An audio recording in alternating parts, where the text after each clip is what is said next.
नमस्कार. इन सोलापूर न्यूजच्या बातमीपत्रात आपलं स्वागत. सुरुवातीला एक नजर ठळक घडामोडींवर.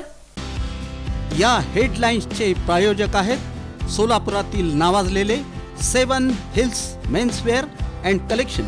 आता बेस्ट क्वालिटी आणि परफेक्ट फिटिंग फक्त 7 हिल्स मध्येच.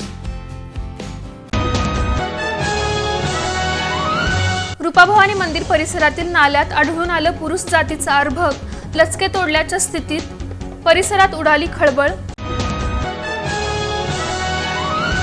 भारतीय स्टेट बँक आणि SBI म्युच्युअल फंड यांच्या बेकायदेशीर व्यवसायाच्या विरोधात धरणं आंदोलन. ग्राहक सेवांमधील त्रुटींबाबत. हत्तूर येथील ग्रामदैवत श्री सोमेश्वर आणि बनसिद्धेश्वर देवाची पूजा करण्याचा मान मानकरी पुजारी जनगे यांना. अखेर न्यायालयीन लढाई यशस्वी. आणि पंढरपूर राष्ट्रवादी काँग्रेस शरदचंद्र पवार पक्षाची बैठक. येणाऱ्या स्थानिक स्वराज्य संस्थेच्या निवडणूक पूर्ण ताकदीने लढण्याचा निर्धार.